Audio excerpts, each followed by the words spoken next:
Well, good morning, everyone, and welcome to the third quarterly training session. I would like to ask at this time that you remove your hats, silence all signaling devices, and rise to the pledge of allegiance. I would also ask that you please remain standing for a moment of silence for the two victims that we lost at the U.S. Steel Clariton Works. And since we are so close to the September 11th tragedy, please remain standing for the lives lost there as well. I pledge allegiance to the flag of the United States of America, and to the republic for which it stands, one nation, under God, indivisible, with liberty and justice for all.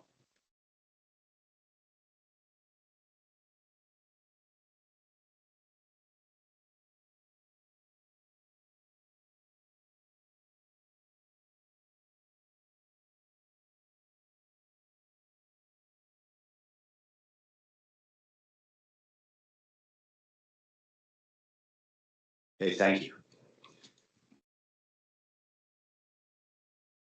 Okay, I think it's a good time since we got a lot of people here and we don't need to introduce people online. We know who they are.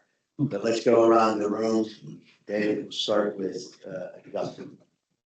Good morning, everyone. Dustin Sharma, ACES Allegheny Exercise Training Coordinator.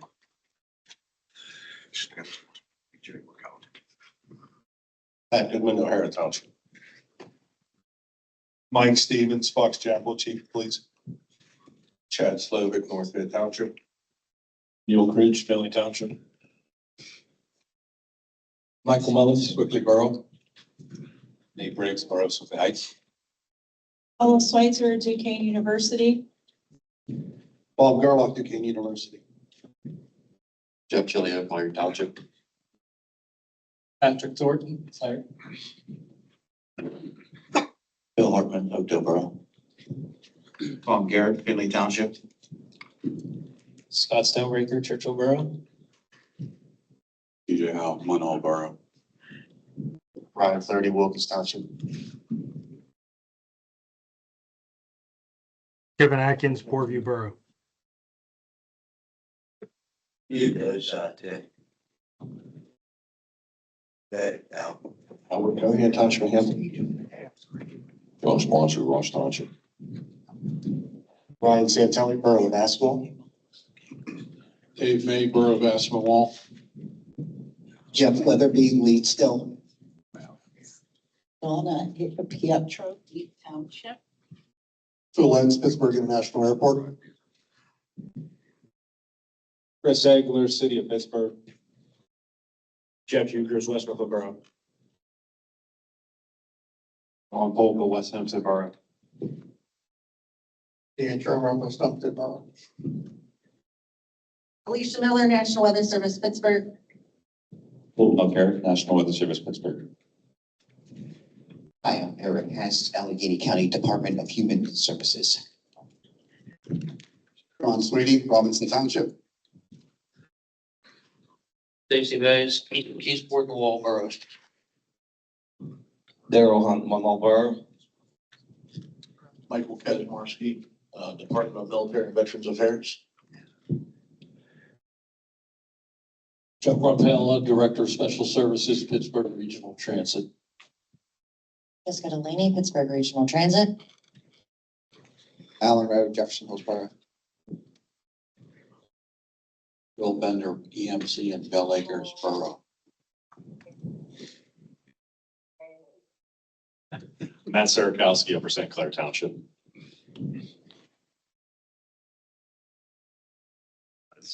Paul Duford, East Deer Township.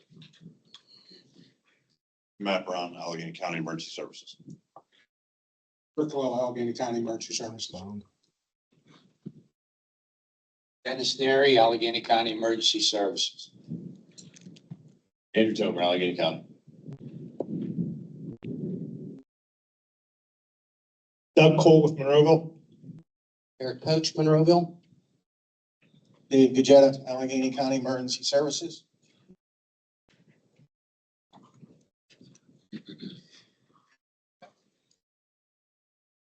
Last reads, Tim McDonald, ACES. Great, thank you. If you all have an agenda in front of you, you can see that I started off, so. I'm gonna go through some EMA updates. So IMC, will I'm the Division Manager of Emergency Management, Emergency Services. And I'm gonna go into the hazard mitigation. So we're coming down to the wire on this. It's getting ready to close out. We have to turn our, all of our paperwork in by the mid to end of September so that PEMA can do their review and then it goes on to the FEMA review. I checked my list here and I see that nobody is not in compliance that's here. I don't know about online, but we are down to 6 municipalities, 4 of which that have not participated at all. So, and I know they're online, Tim, but if you are, I can say this. I've been preaching about this for the last 2 years, as you guys well know. I don't think that these 6 municipalities realize the consequences by taking no action of doing this plan. And it literally might be the easiest thing you've ever done. I mean, you attend 2 meetings and pick 3 hazard mitigation projects. That's it. Now, the consequences that fall on my list is that if there is a federally declared disaster in Pennsylvania, you're not eligible for any funding, none.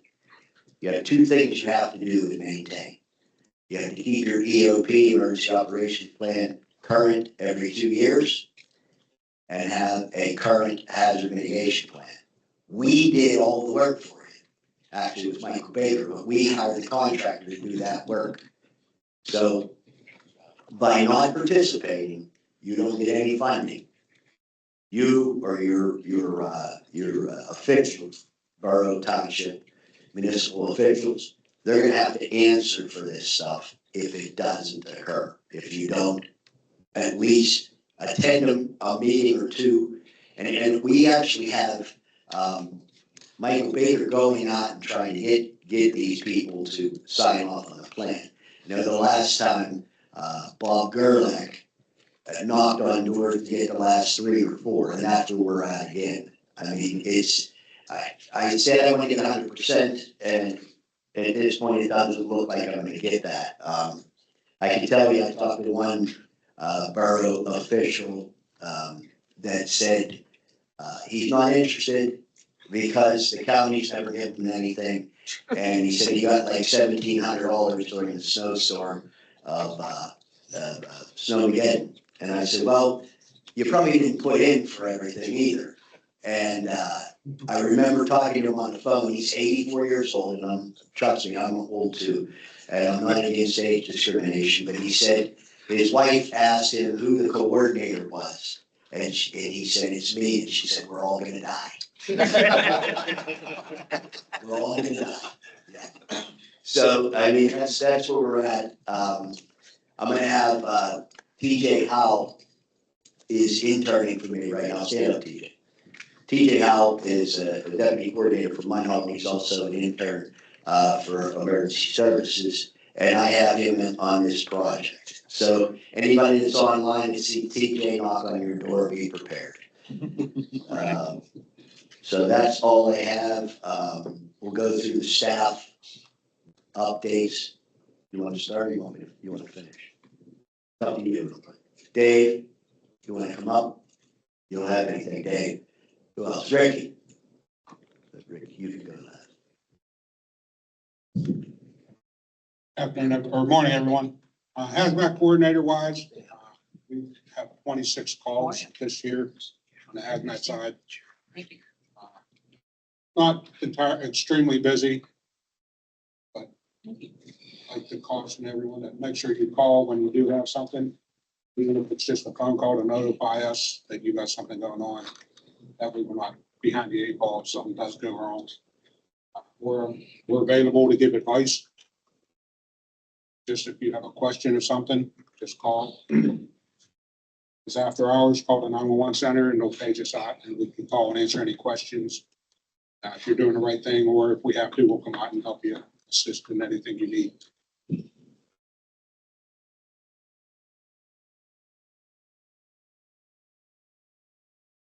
Done? Okay. All right, if I Tim McDonald, you have something you want to talk about, Tim?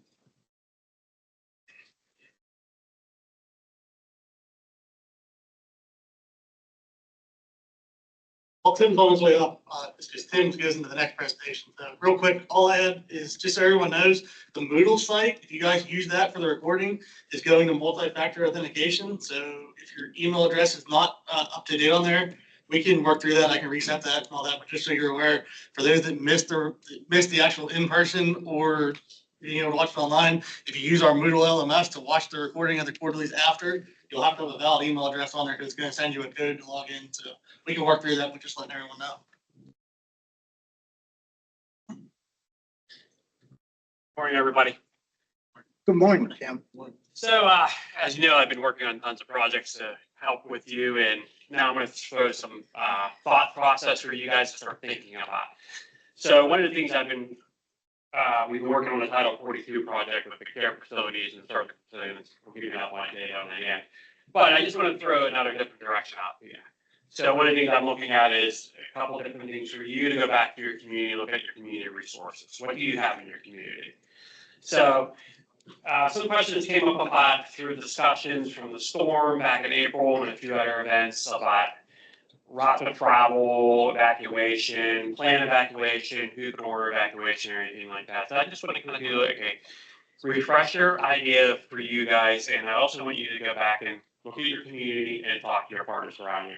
And it's a term of I always go or no go. Anybody in the fire service kind of understands that, or military background. So, knowing what's in your community, have you guys truly identified what is an evacuation route in your community? Designated roadways, pathways that intersect major interstates? Do you have a snow route? Do you integrate with the emergency services? Does your other divisions of your borough or municipal government interact with you? Fire, EMS, police, public works, special resources in the area. It's kind of like opening up a general conversation. So things for you to go back and kind of do a little bit of homework on your own back in your community. So, and the other thing is being prepared. Besides your residents being prepared, your care facilities prepared, are you prepared as municipal government? What do you have in black and white in plans, routes, meeting locations, designated locations? Now, some communities are very good at it because they get a simple rainstorm could be a disaster where they are, or a simple windstorm or snow, or just because they're small and they bounce back real well with working with their partnerships with the community around them. But some areas are a lot larger and still might require some assistance from outside areas. So this goes back to that how I've been working on a project that we all can work together in a collaboration. So if someone needs help in a different area, say with the care plans, with the nursing care facilities, we're all on the same page. So now I'm kind of switching it around a little bit.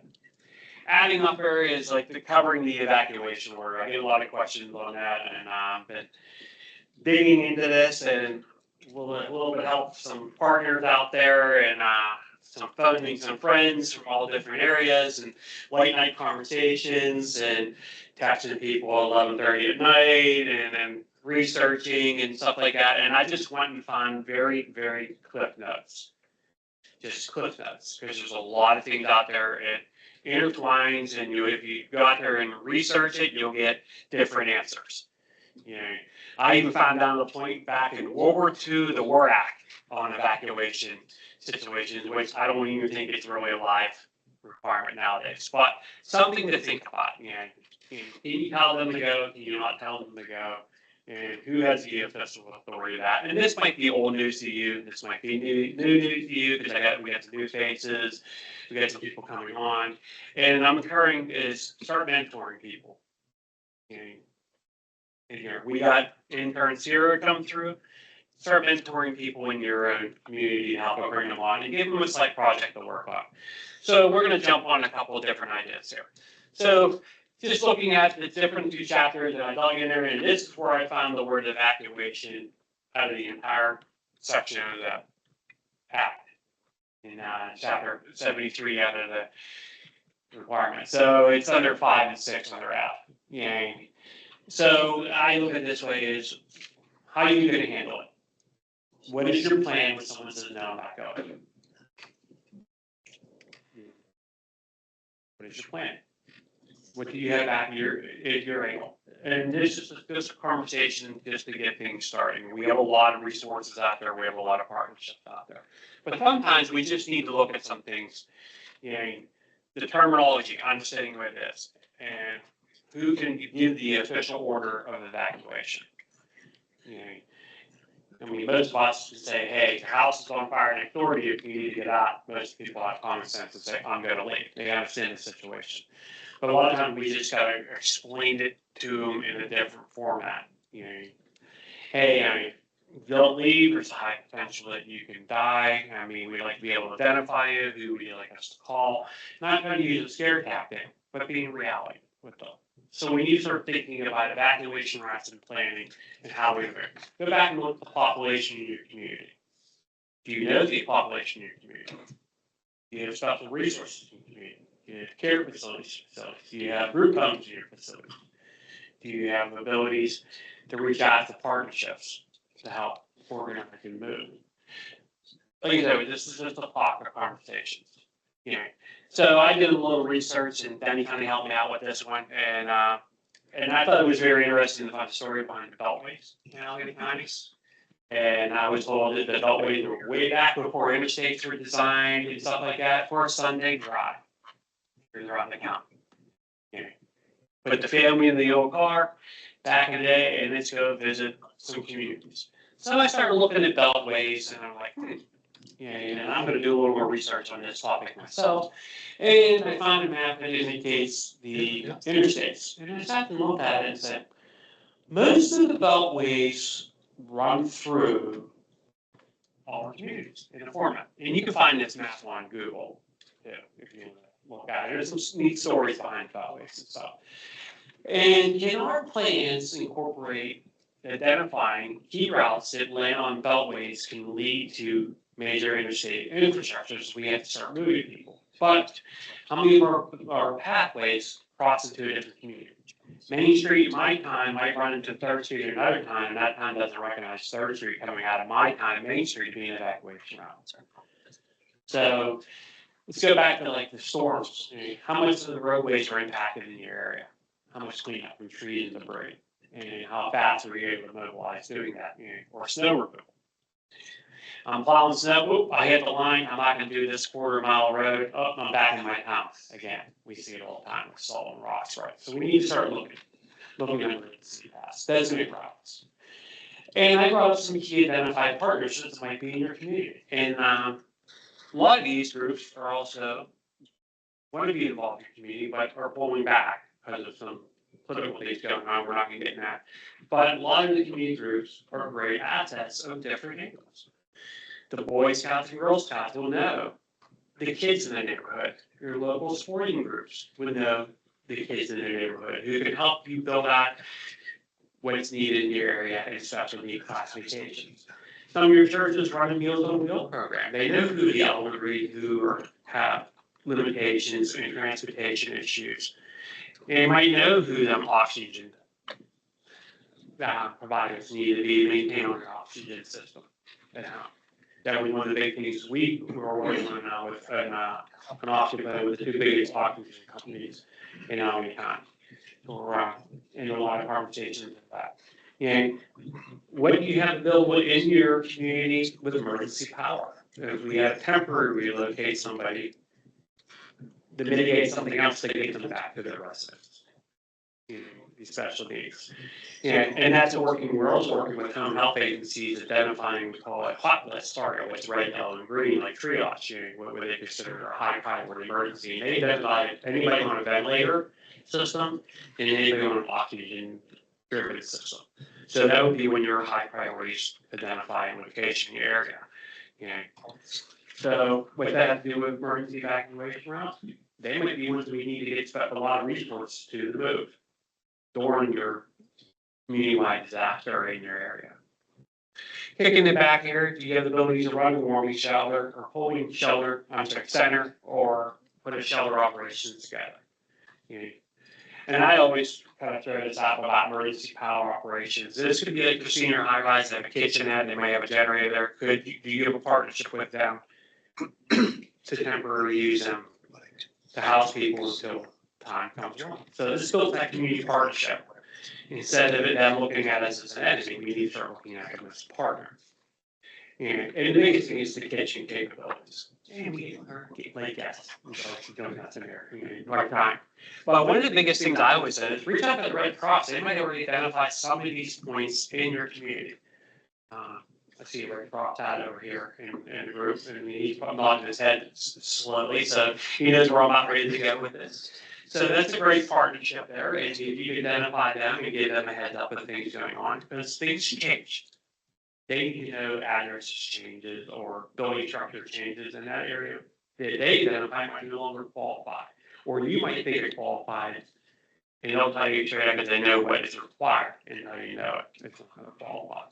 So that's a partnership you can build across there. So, in whatever other group you can come up with on your own, but I don't know what's in any of your municipalities at all. Besides, but I got boots on the ground, I didn't play, I'm not enjoying it.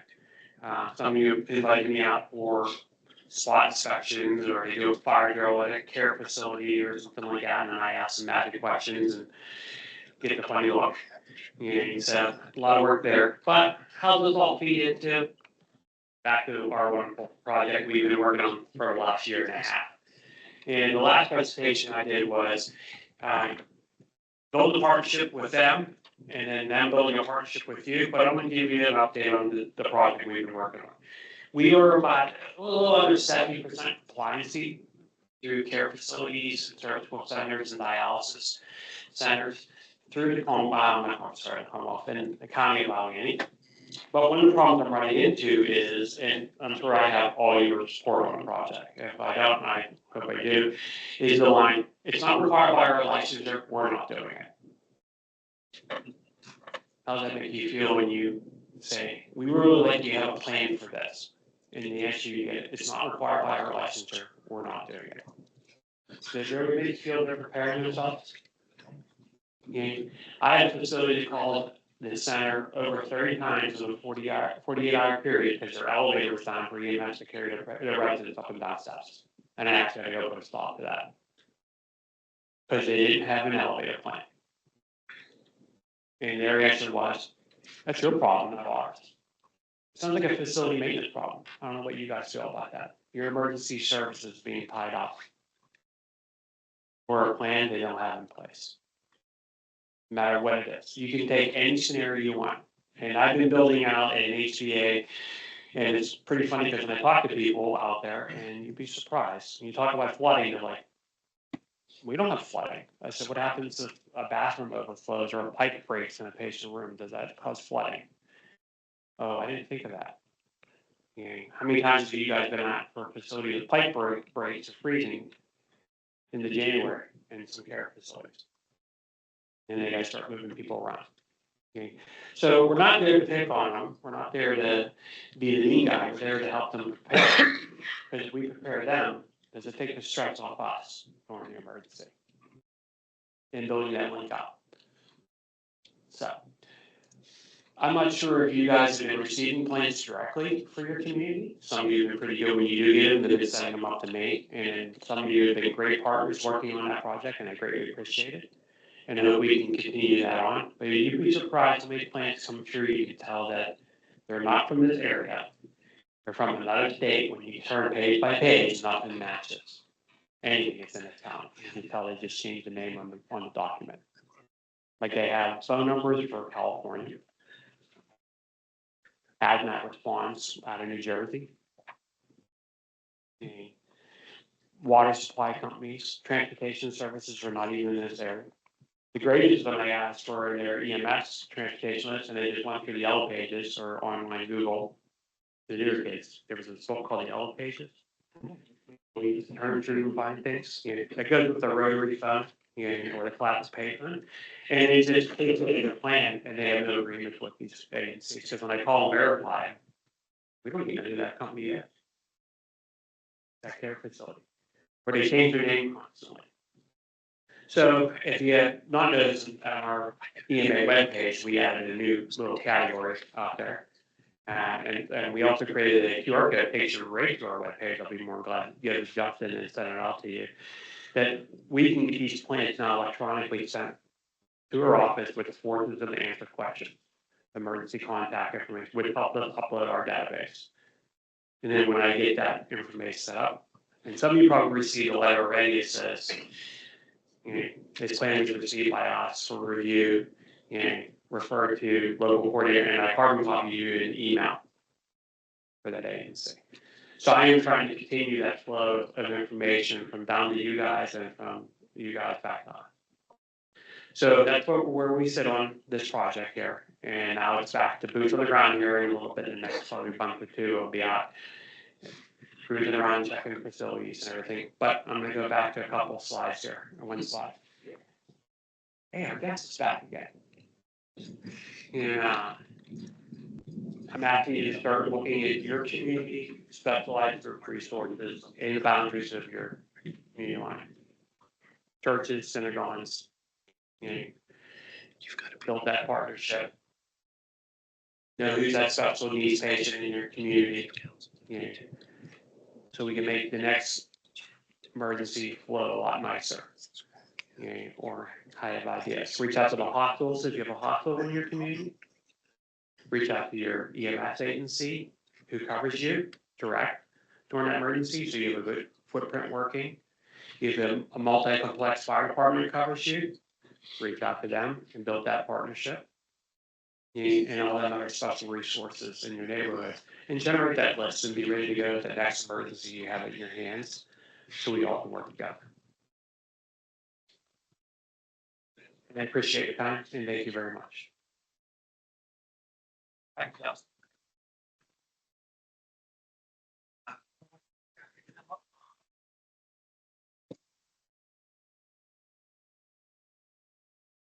I will give Tim a second to get back to the tech desk and work some magic. Our next person is going to be Michael Horwath, recently retired from the HUD office in Pittsburgh. He is going to be online though, so he should be able to take control and present, but I'll give Tim a second to work some magic back there. We recently had a meeting with Michael, and he gave us a wealth of information on some contacts, resources if you have a HUD property in your area. So we want to kind of bring that information to the group. If you came in, there was a handout with some websites. That's the one he's going to go over. I will also forward that to everyone by email, so don't really gotta like take pictures or anything like that. Just like I always do, I'll send out the follow up with those email links. Thank you very much. Can you hear me okay? Yes, we can hear you.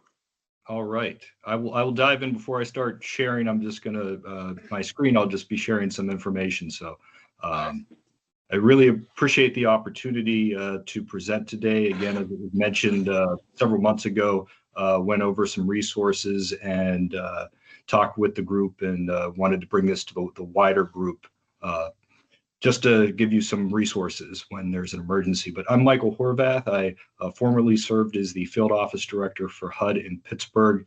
The office covers 29 counties in Western Pennsylvania. I often say in that role, I would start my day with the 5 o'clock a.m. news, seeing what was being reported, finding what properties were being reported on the news, and then looking to see if those were subsidized properties. So hopefully, if you see these emergencies going on, at least this will give you some tools to understand, is this a subsidized property and who should I be reaching out to understand what's going on at the property. As far as HUD is concerned, some of the major programs that HUD has are public housing, Section 8 housing choice vouchers, multifamily housing, and emergency shelters. And in addition to the HUD assistance, there's some other programs, the Low Income Housing Tax Credit Program, or LIHTC, which is administered by the Pennsylvania Housing Finance Agency at the state level. And also the U.S. Department of Agriculture also operates affordable housing programs similar to HUD to support rural areas. And when I was with HUD one of the biggest misconceptions was the role of HUD and the authority of HUD when it comes to affordable housing in response to emergencies going on at that housing. You often hear people say, well, I live in HUD housing.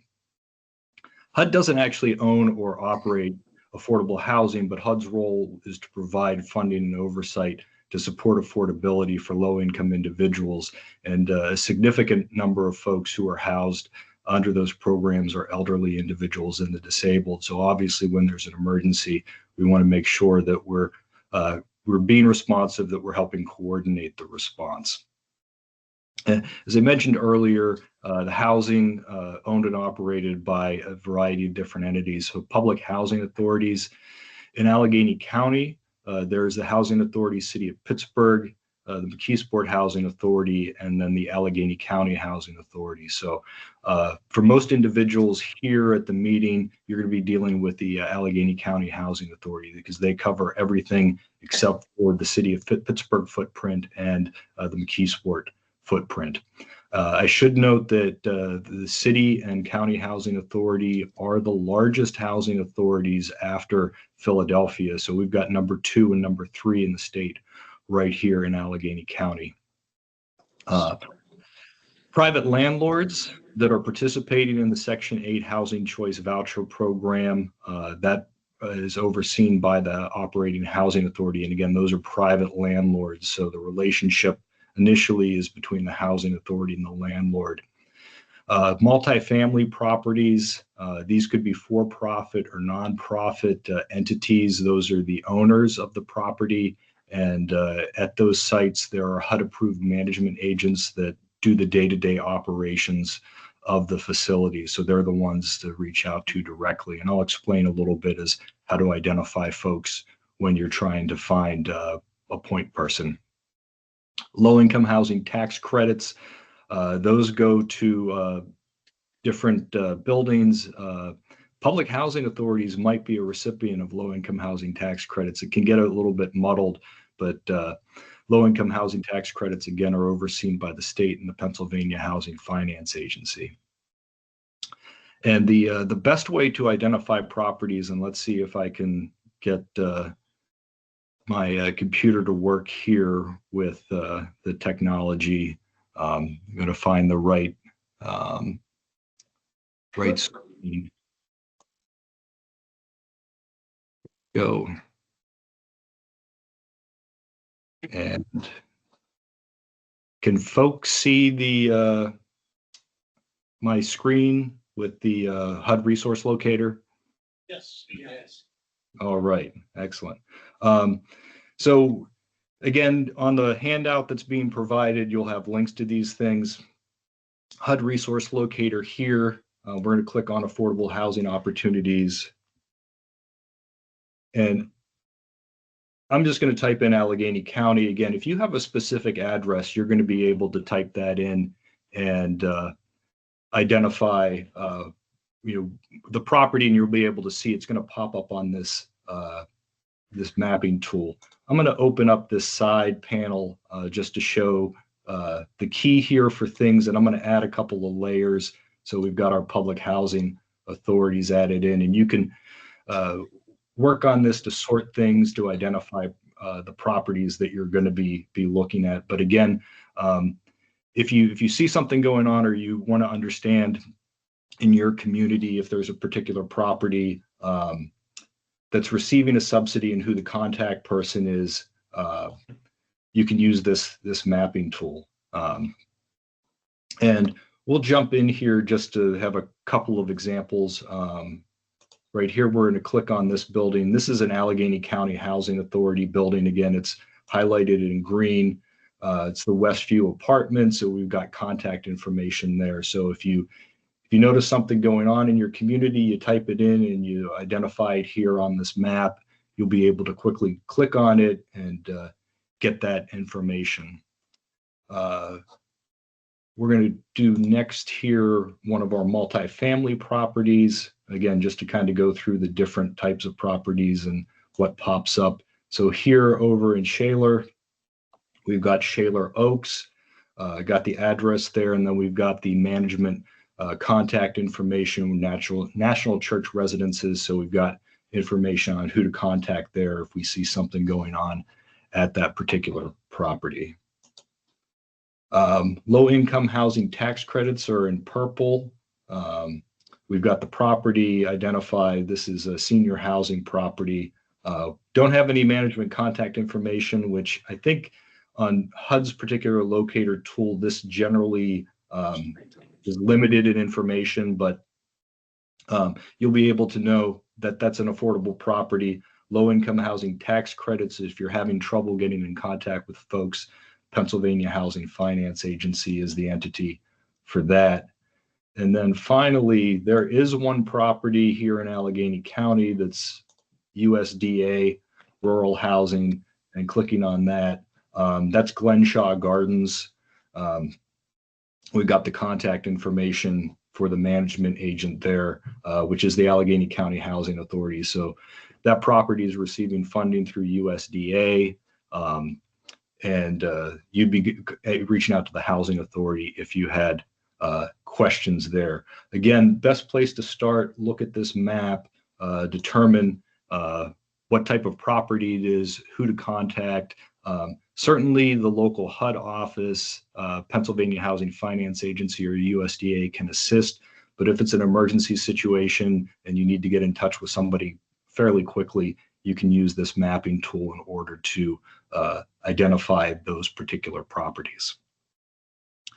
And as part of what I wanted to cover also, I'm going to talk a little bit about management or maintenance and inspection, and then emergency management preparation. But folks would often ask, well, you know, has there been problems at this property? How do we know that the property is safe for the individuals who are residing there? So within specific, the Real Estate Assessment Center, we used to call them REAC inspections, and last year they updated it, and there's a new system called Inspire that they are using. But if you go to the Real Estate Assessment Center page, you'll find a lot of information on the inspection protocols, and then the National Real Estate Inspection Inspire that HUD does. And with the HUD properties, there's a variety of different inspections that are conducted regularly. So property managers for assisted properties are required to conduct inspections to make sure that those properties are safe. I know a lot of people say, well, if it's the management agent, the property manager, how do you know that, you know, they're being honest with it? Well, there are other inspections, but the self-inspections are important. Those will always go back and be reviewed if there are problems identified by those more in-depth inspections. For the properties, a HUD contractor or a HUD staff are going to be coming out every year, depending on the program, to look at the properties to make sure that they are safe. Here we've got the Inspire standards where you can go and you can look at the checklist. You can see what's required for the different properties and double check those. I should note that the Section 8 program, those are the housing choice vouchers that are provided by the public housing authorities. Those inspections are conducted by the housing authority. They have folks on staff who are trained to go out to those private landlord residences to inspect those properties and make sure that those are safe for the folks who are participating in those programs.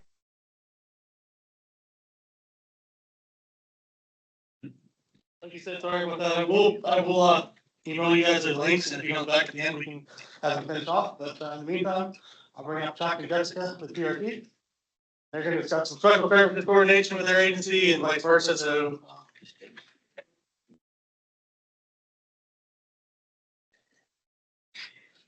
Thank you, sir.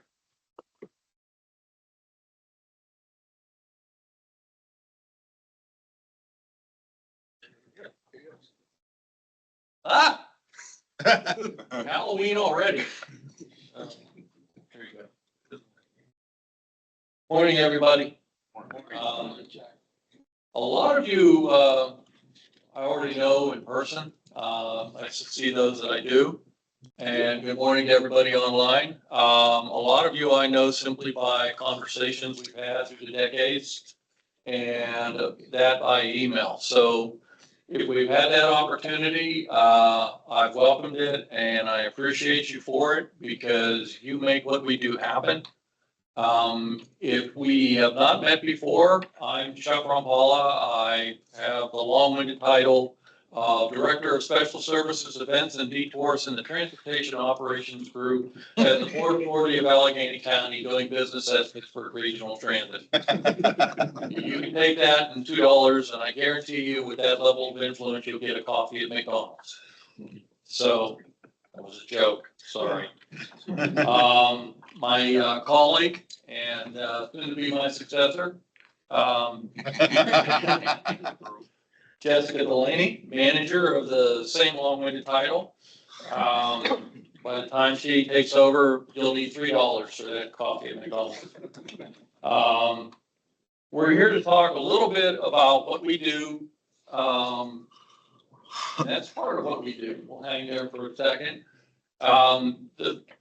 What I'll say is we've got a lot of pictures here. We'll go through them very quickly, but it'll give you an indication of, I'll say, the high end, so to speak, of what we do and what you do as well, because a lot of this you are involved with also from time to time, whether in your local communities or with the city of Pittsburgh or with Allegheny County or with the state. My train of thought there, my bad, sorry. However, the meat and potatoes of what we do on a given day is the last word in our short portion of our title, detours. Detours, detours, detours. My colleague Jessica and two others on our team, and now write the vast majority of them and put them out. I did it pretty much solely on my own, either as a person in a singular Department of Special Services a few years ago, or as a member of our Road Operations Department, of which time I've been in 3 positions in that department through the years. I've written, we stopped counting a couple of years ago at 25,000 detours over the time period. I've been writing them since 1999.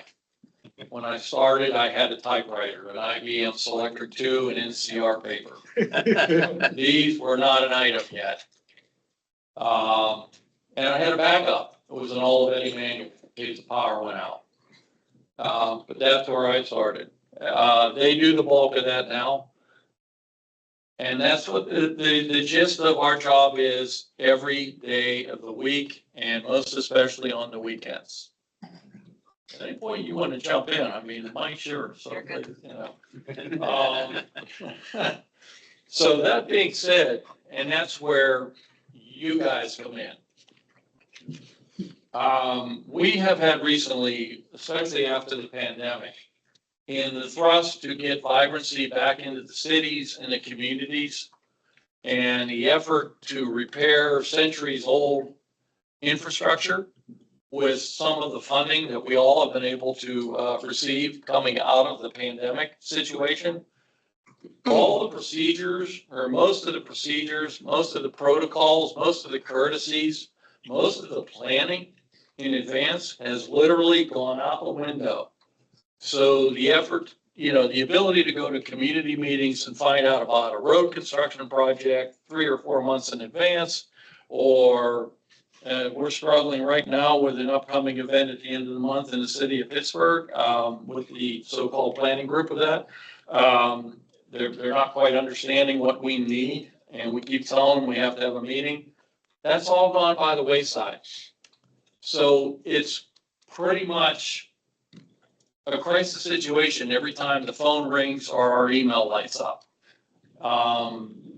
The eyebrows have gone up into what's left of my hairline so many times in the past year or two. It's ridiculous. We need to get back to some level of that. And that's where you're going to come in. And that's why Justin was kind enough to invite me to this. And I believe it was Daryl from my home borough that correct? That kind of brought that process along. So thank you for this in advance. And we'll take it from there. Like I said, we'll go with the high end. I'm not a bullet point guy. Most of my leaders will tell you that. So I love pictures. Pictures are worth 1,000 words, but I do have a couple items at the end. And that's where we need you to really look at and take it to those that are going to approach you in your communities for your construction projects and your special events and how they ultimately affect us. So my leaders say that I've been around for a while, or as my CEO, Catherine Kellerman, would like to say, Chuck's been here a minute. I'm in my 33rd year. I'm wrapping it up. As far as public transportation goes, whether it's motor coach or Amtrak or Greyhound or ACES or any of the regional transit agencies or advocacy or history or whatever, I've been involved with public transportation for 47 years. So a lot of people have credited me for my untiring levels of service. Guess what? I'm tired. But it's also been a very satisfactory career, and I'm very pleased and honored to have the opportunity. So fortunately, I've not been there that long. So, go ahead. Now, a little bit of a dragnet moment. This is a city. Anybody remember Jack Webb? Yeah. Okay. This is a city, Pittsburgh, Pennsylvania. For another group that we usually talk to, which are outlying transit agencies from other states, I go into a whole litany about bridges and everything else. You know that, so we won't go there. You know more about this city than I do. I am a Yinzer. I am a native. I've been here all my life. Grew up in the South Side, lived there for 22 years, worked there at 4 different careers, and then met a lovely woman in 1979. One of the wisest decisions I ever made. After our second date, I proposed to her, and in November, it'll be our 47th year of marriage. I now live in Munhall Borough, of which she's a native. So, and I live actually across the street from the old Munhall Borough building in Westfield, home at Homestead Grays. Go Grays. Just, you take this. Okay, so of the many different things that we do, we are involved with planning a lot of different special events within the city, within the county, and if a bus goes there, we get involved. The G20 Summit was an excellent example of that. I was working in customer service at the time, while this guy basically lived at the office for about 3 months leading up to that.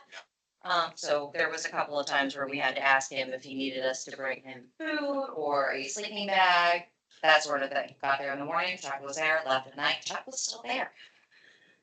The amount of work that this required was not just detours, it was also planning for special service moves, which we did a lot of transporting of police officers, enforcement, National Guard. National Guard, thank you.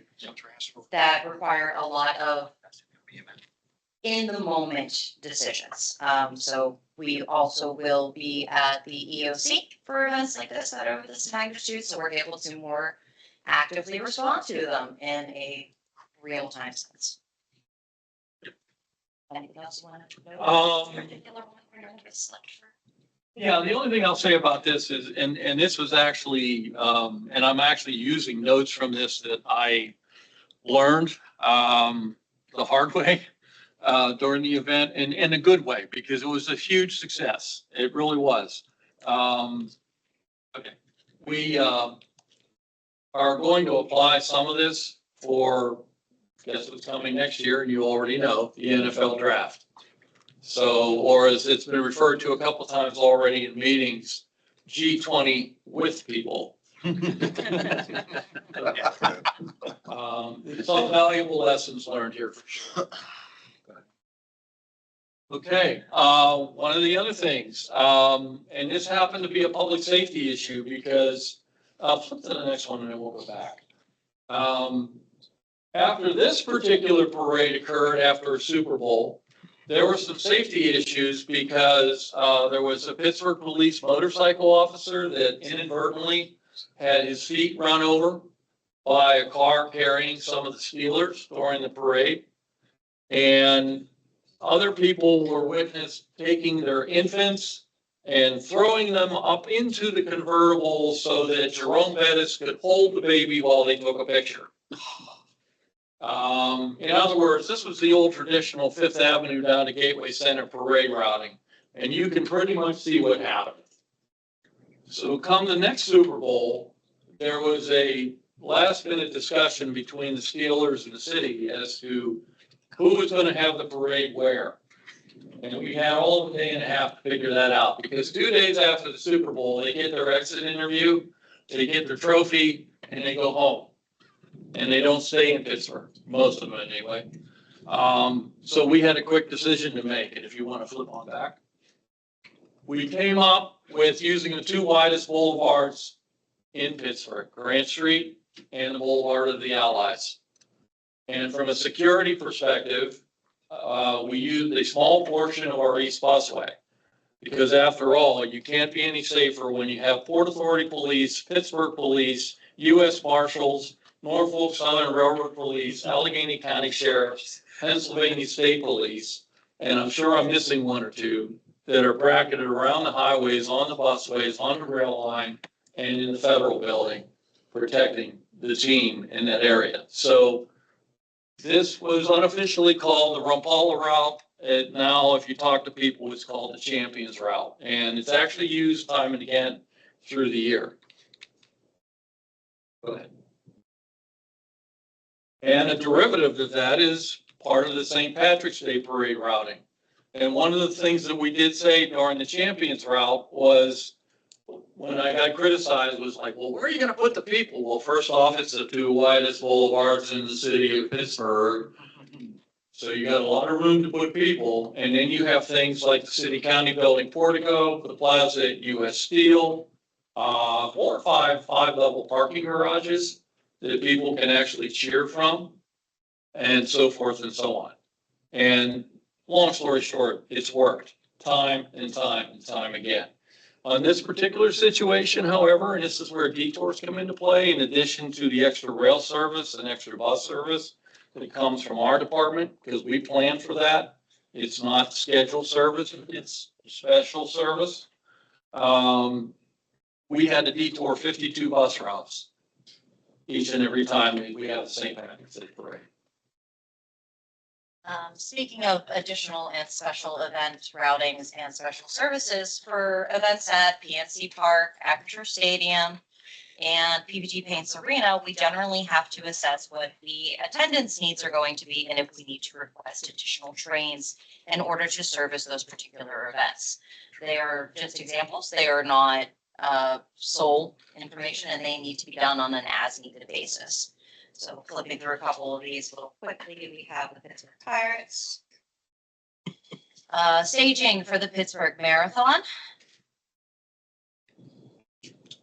One of the things we do here is a lot of times to try and centralize bus and rail services in areas that make sense to the passengers, but also keep them out of the footprint of the event. We will coordinate all of our system into one respective area. This happens to be the Smithfield Street bus lane. This is actually at Smithfield Street and 6th Avenue, right outside the Heinz 57 Center, or more traditionally known as the Gimbel's Department Store. And you'll see some routes that normally don't run there, like the 12 McKnight and the 15 Charles. They are routes that come out of our Ross division and are usually on the northern end of the city. And the 48 Arlington, which comes out of the south side, and the south side slopes, and of course Arlington. Basically for this and for Light Up Night, we concentrate all the bus routes in the bus lane, literally from Route 1 to Route 91, each and every single one, and it works. My favorite move, this is the one that we're currently planning on for this month, is the Richard Caligiuri race. We run a specific shuttle that Chuck lovingly calls the Flying Fraction. He can give you an entire rundown of history on why we have that name. And we run, I want to say around 9,000 different runners out to the start of the 5K and the 10K start lines that begin in Oakland and Squirrel Hill respectively. and the runners run all the way back into downtown where the finish line is. But the beauty of this also, in addition to moving those runners efficiently for the city of Pittsburgh, this is also our replacement service for regular riders that need to go to Oakland and Squirrel Hill, because their 5K starts at Fifth and Atwood, and their 10K starts on Beechwood Boulevard at Point Breeze in the Squirrel Hill area. There's no regular service in that area during that entire time. These are the only two routes that get there. And the reason why we call it the flying fraction is it's two of the fastest bus routes that we have on the given day, because they utilize the East Busway, first to Oakland and then later on to and from Wilkinsburg.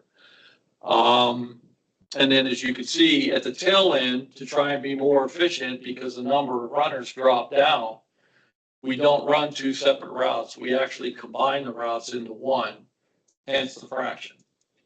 Hence the name, although there's history, and join me after I retire at McDonald's for that coffee and I'll tell you the story about that. Just to quickly summarize, what we're illustrating at this point is that we do have to get extremely creative in certain events to be able to mitigate transit service around closures. And this can be not just events, but also construction projects, or and honestly, anything from local car crews to the 4th of July parade.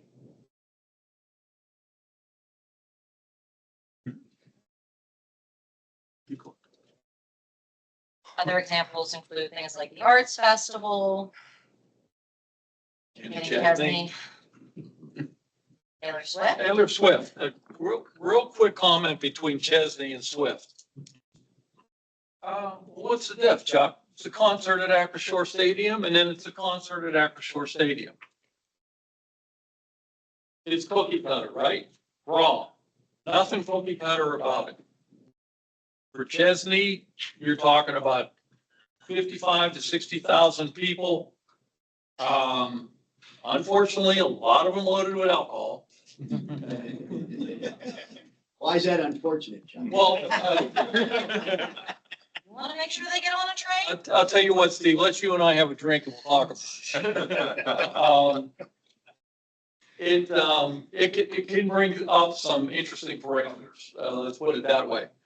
Taylor, 72,000 the first concert, 73,000 the second concert. It is now the standing record. I hope nobody breaks it, because I almost had to be insubordinate with my leaders in trying to get the service for this. But that being said, look at the people. This was probably the best special event concert I've ever experienced at Acrisure Stadium, because they came, it was a love fest. It was moms and daughters, girl groups, young couples, very little alcohol, if any. They broke laws of physics. I don't know how they got some of those banners off of light rail vehicles that they painted the night before at their home, telling Taylor that they loved her. But they would come out the door and just unravel this thing like an accordion, and it was just amazing. But they were so well behaved, and it made all the difference in the world. And that's what you have to look for. Yeah, it's a finite system. Yeah, you have so many light rail vehicles, you have so many operators, you have so many feet of track. But who are you transporting? What are they going for? How long is it going to be? What's the weather? I'm not going to take anything from our colleagues here from the National Weather Service. They can do their own forecast. But I literally look at that when I'm on the platform. Is it hot? Is it humid? Are the people moving slower? Was the game a blowout? Is the concert having, Garth Brooks, thank you, Garth Brooks, he had like 3 or 4 encores, which is now creeping towards the end of our service day, and I'm starting to sweat bullets as to whether or not we have enough service out there. Is it cold? Is it miserable? Is it raining? You know, and that's what you got to look for. As one of my doctors told me one time, he said, you don't need a degree in urban planning, you need a degree in anthropology. It's the behavior of the people at the event that you really have to look at when plans as best you can to provide the service that you need.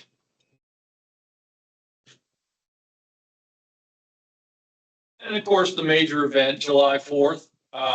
We have some small level of detours for this, but it's primarily extra service, extra buses for the break, so that we can move people out of town efficiently to keep any unsavory activities to a minimum. And we've been very successful with that in working with the Pittsburgh Police and other such departments. Of course, extra light rail service. And for the Monongahela Incline, which gets overwhelmed, to get people up there in a timely fashion, we often run buses alongside the incline called incline shuttle buses. And get ready because, and I can't even pronounce the name, but that July 4th activity, what's coming next year? The 250th. And not saying that I'm younger in any way, but I was here as a kid. And I'm assuming that some of you were here for the bicentennial in 1976. They tried to blow the town up. And justifiably so because of the Revolutionary War history here. Expect a little something to that for the 250th. So Steeler games, Panther games, which also includes additional runs from Oakland to get into the city. Yeah, and again, quick note on that. Pitt Notre Dame, Pitt Penn State, Pitt West Virginia, games like that, we know that's going to be a Steelers game attendance, if not more so. I think Pitt West Virginia was the last one before Taylor came in and broke a record. And it was around 71,000. Now, when Pitt plays the Wofford Terriers, like they did last year, not so much. Okay? And that's what, again, you have to gauge, because at the same time, in addition to needing to serve the public, you also have to be wary of the cost. And so the bean counters, and appropriately so, if I go along and go, well, there's the Pitt game against the Wofford Terriers, I need 8 extra trains at premium time, and then we carry like 30 people a train. I'm getting this Monday morning. So again, these are the things you need to balance. And our last example as far as events is the PPG Paints Arena and the Pittsburgh Penguins. We're busy, to put it mildly. But these aren't the only things that we respond to and have to plan around. We also have to deal with things like adverse weather that deals with the regular everyday issues of running transit routes. And based on a few things that I've seen recently on YouTube, I think our friends at the National Weather Service might have some surprising things to say to you for this coming winter, but we'll see. Now, one thing that we do, and a lot of times you might hear it from our route foreman, snow detours. There are no such things as snow detours. We try very hard to maintain the service until we cannot maintain it. I will say there is a thing called a snow detour, but that only comes from the CEO after talking with the county executive and others, and then it trickles down to us. And then we go into our traffic center and assist our road operations group. And basically what we do is we look out there and assess what streets have been treated or plowed or not, what rail lines are available. And then we literally will take a portion of this route and a portion of that route and combine them together to create one route to at least get people moving to live, and for the emergency service providers to give them the ability to be transported to areas, to open up other areas as you go. On a given day, do we take things out of service? Like, do we run when it snows like this? Are we up in Polish Hill? No. But that's not a snow detour. That's just a weather-related detour. And that's our road operations group and their bus traffic. And on the rail end, the rail traffic operations center, they deal with that. We listen to it, we assist, we advise, we counsel, we mentor, but they're the experts.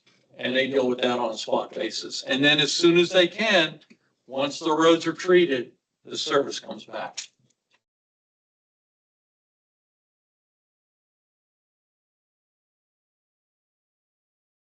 That's a tree. I observe. One of my favorite, and it goes way, way, way back to when I was a kid, or as they used to say, knee high to a duck, when my parents would drag me down, light up night. And one of the things I'm proudest of, and it took 20 years of advocacy to do it, is I got the freaking light up night off of the weeknight. It now is on a Saturday, and it's Saturday evening. We used to have 3 bases of people that used to smash into each other before the pandemic, when they had it on Friday nights, because they always tried to start it at 4 o'clock in the afternoon. What happens at 4 o'clock in the afternoon in downtown Pittsburgh? We used to have 3 groups, as we told them routinely for years. You have the group that's coming in for the event. They're the tourists, they're the visitors. You have the group that's working downtown and is going to meet their family or friends or whatever, loved ones, and stay for the event. And then you have the group of people that are working downtown that want to have nothing to do with this and just want to get the hell out of Dodge on Friday at 4. And all we did for 55 years was basically smash into each other. 2 of those groups are now gone. It's all visitors, it's all friends, it's all loved ones, it's all tourists. Maybe a smidge of those that have to work downtown on a Saturday. That took 20 years of advocacy, but we finally got there. And it's one of the things that when I walk away from this, I'm going to put a tack and a pin and a Post-it note on my wall at home and say, I did that. And in typical fashion, Pittsburgh Regional Transit will be, for many people, as I've been told numerous times already, you'll always be Port Authority to me. For many of us, Acrisure Stadium will always be Heinz Field. I don't care what you rename this bad boy. For me, this is the Joseph P. Horns Department Store Christmas tree. So, and I'm glad they still put it up every year. And by the way, getting to detours, we've already got the notice from the electric company that assembles the tree on what days that they will be putting it up and what we have to do to detour buses down there.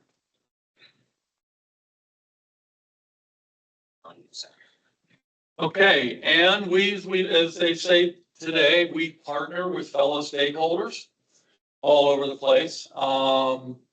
We write the detours in the city of Pittsburgh and Allegheny County for all the other regional transit agencies around here. Fayette, Midmont, Freedom, Newcastle, Butler, Beaver, and Westmoreland.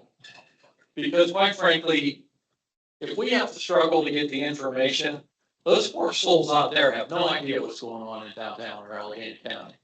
So as a courtesy, and only as a courtesy, we do not charge for it. And a lot of times I've been critiqued by others internally, well, why are you doing that for? Because it's the right thing to do. We're all in this together. We write their detours for them and help them out. Believe it or not, we do it with other state agencies as well. This is Capital Transit. Now I understand, I believe it's Susquehanna Regional Transportation Authority, because they merged and they use the cute name Rapid Transit, RABBIT Transit. Believe it or not, in the Second Class County Port Authority Act of 1956, we do have the right to use any street in the Commonwealth of Pennsylvania to detour and preserve service for the communities. Not that I want to be detouring a Port Authority bus all the way to Scranton, PA at any time in the future, but the capability is there. That's one of the things I will say about the legislators in the 50s. And they had their issues too, but they did have some level of foresight when they were creating the act that created us. And then some of the other things that we get creative with, a lot of times there have been limitations that we have found when we've been detouring, and we have campaigned internally to make modifications to our infrastructure. that allows our buses or rail to short turn, detour, provide extra services, and in some cases even preserve things that are no longer in regular daily use to do exactly the same thing. A couple quick examples. This little wing that you see on either side of this ramp, this is the Wabash Tunnel ramp. We call it the Wabash bus turntable. Others call it enforcement circle. But it's literally big enough for an articulated bus or a 40-foot bus to go in on one side, do a counterclockwise turn, and come back in the other direction. And if you don't move out directly, you can use the same facility to stage buses. Here we have 3 staged to move people out after the St. Patrick's Day parade from Station Square. And on the left, we have, as you can see, the incline shuttle to help out the incline. We take old facilities and when possible, under state of good repair, we renew them. To the left and to the right is an area called Avalon Loop. It's the tail end of our 16 Brighton route up in the North Hills. That's what Pittsburgh Railways used to do with it. This is what we modified it to recently after we rebuilt the retaining wall on the back end. It's also been modified now that while we cannot use them presently, if we ever have the capability of using 60-foot articulated buses, this loop can handle them now. We don't have to rebuild it in the future.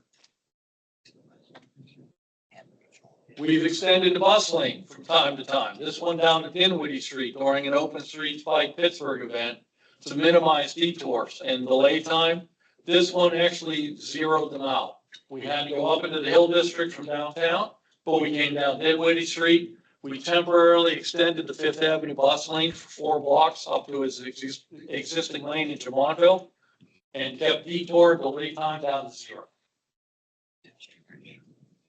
Smithville Street Bridge. This one's been unique, and we actually did this with a group that insisted that they wanted to walk across the bridge. When you walk across and close this bridge, that is a 20-minute detour for each and every bus in one direction for us. Our round trip, 40 minutes. We have on a Saturday 9 bus routes, on a weekday 13 bus routes. We did a cost estimate on this when this group actually said, well, we want to close the entire bridge. And we said, fine, please remit a check for $10,000. At which point they choked, which was my goal. One of the things that a lot of people have forgotten, on the left side of the bridge where you see the bus, look at the archways of the historic bridge. They're not the same. The one on the left is narrower because it used to have streetcars, which were not 102 inches wide. They were only 94 inches wide. So believe it or not, they designed the bridge that way. As most bridges in the city of Pittsburgh were. The sister bridges, Allegheny counties, were all streetcar bridges. The Homestead Grace Bridge, streetcar bridge. Rankin Bridge, streetcar bridge. Smithville Bridge, streetcar bridge. But we used it to our advantage here with the application of our road supervisors. We did alternating single lane on the streetcar side of the bridge, and they got their chance to walk across the bridge and see the view of the city. That's all they wanted for their fundraiser. But we were able to maintain service with no delays, just a minimal cost for the road supervisors. 3 years later, over the last 2 years, PennDOT and their contractors did the same during the Smithville Street Rehabilitation Project. It probably saved us the better part of $5 million in operational cost. So a huge bonus. Just another picture of it. Out on the South Busway, when it was first built, you could use the busway or not use the busway when there was flooding or an accident or a tree down or whatever. When we did the light rail construction, we worked with the city of Pittsburgh, and after the construction was over, we retained and rebuilt 2 ramps, the Ballinger Street ramp and the Jacob Street ramp. And here you see the bus actually exiting the ramp and going down to Whited Street. This allows us to maintain 2/3 of the busway in operation while we still have the other piece out of service. We added a little wing to the Pioneer busway ramp. And that allows buses to make a U-turn and now use 2/3 of the busway instead of none. The Ellsworth emergency ramp outside East Liberty Station. Same thing, not only for us and articulated buses, but for all emergency service providers. If the busway is blocked, you can still use part of the busway by rolling these gates back and then detouring on local streets. And retaining older facilities. Believe it or not, a lot of my colleagues in turn were like, oh, we don't use the Drake line anymore. Let's turn it into a bike trail. No, I don't need it. What I do need is the capability of short-turning service if there's a problem. And 2 years ago, Donati Road flooded during a heavy rainstorm, and we could not get to our rail center at all. But the good fortune was we had a bunch of rail cars out on the system already. And all we did was we took them into Drake Turnback, we changed ends, and we came back out and we preserved service. That's why you don't throw away situations like this. If you have the infrastructure, you retain it. And sometimes you replace the rail with a bus. And sometimes you replace the bus with rail down at Penn Station. Sometimes the rail doesn't work at all for heavy maintenance or for emergencies. Then we have what are called bus substitution routes. Here, one for the incline again, and one for one of our red line rail shuttles. Yeah, good. Same thing here. This is Penn Station. This is a spur that's very rarely used, but so unused that I had to bring out multiple departments from our agency and go, it was designed this way. You got to trust me. So we literally brought out 5 rail vehicles and ran them on a 5-minute headway back and forth just to prove that they wouldn't crash into each other. It was designed that way. We just never used it that way for 35 years and everybody forgot. Except this guy. And you can tell by the look on his face, he was very excited to prove his point. Yeah. I did not fall over in glee though. I actually physically laid down. Same thing here, just a nighttime shot. And we use the same area to help out our film companies, either by doing rolling film shots or B-roll as they call it, for their numerous movies filmed in Pittsburgh, or by moving their heavy equipment. Yes, at times we do move freight. We do educational opportunities out of our department, ranging from kids in preschool and kindergarten, right up to postgraduate students out of Carnegie Mellon and Pitt. During times of crisis, we are there to serve. We provided extra service for all of those that went to soldiers and sailors for the memorial services for what occurred at the synagogue. And all we did was run service from downtown to Oakland and Oakland to Squirrel Hill, hence the special hit signs. No scheduled service, just be there when the people needed you. One of your counterparts was there. And one of the most poignant moments in my career was when he walked down from soldiers and sailors in total grief and in tears and walked up and embraced me because I was standing there providing the assist. And I would do it again for anybody in a fast moment. Retaining old infrastructure. We've used this loop to short-turn our buses numerous times when the area of Arlington is compromised, be it snow, pull down, crime scene, paving, you name it. We go old school. Yeah, we have the technology to put all this out on the internet, but sometimes the most basic tools are the most productive tools. This is in our subway station. And we reveal when new infrastructure is built. This is the Kenmar Bridge. Not ours, actually belongs to the county, I believe. But it was such a weak link in the transportation network here in Allegheny County and the region that its replacement was welcomed by everyone. And sometimes you have to get into basic construction and basic repair of your facilities. Over 40 years, we lost all the gates to our platforms. So anytime we do single track or do a closure, we had 5 miles of police tape out there and 3 cardstock signs. Really professional. We just had a high platform improvement program done. All the gates have been reinstalled. Good. Okay. Final notes. Now, what's this mean to me in my community? We have had a lot of event planners, and in some cases, event planners, that's an oxymoron.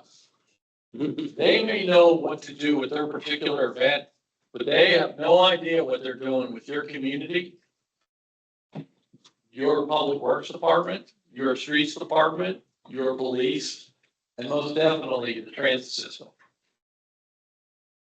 So what we would ask you to do is if somebody comes along and goes, hey, I got a concept, I want to do a 5K. You know, and I want to take this portion of the town, and the buses will just go around. They don't just go around. They go around at cost.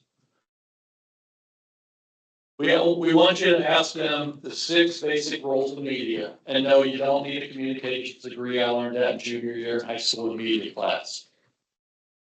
Who, what, where, when, why, and how.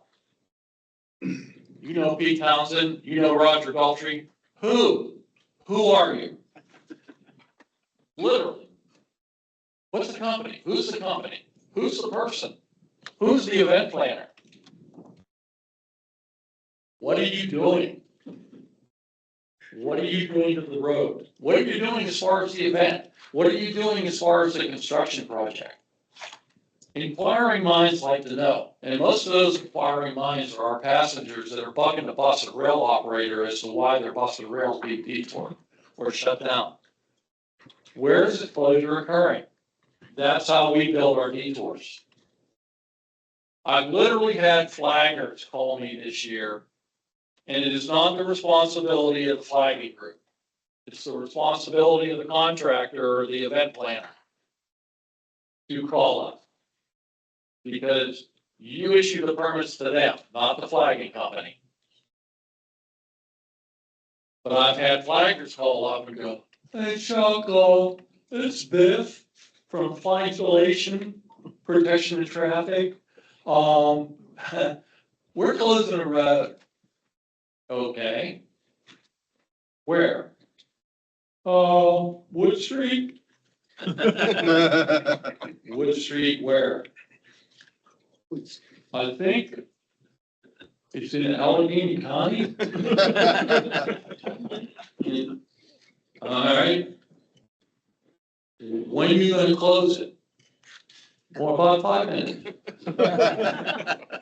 Thanks a lot. How long are you going to have it closed it for? I don't know. They didn't tell me. Well, what are you closing for? Well, they're digging a hole. But I don't know why they're digging a hole.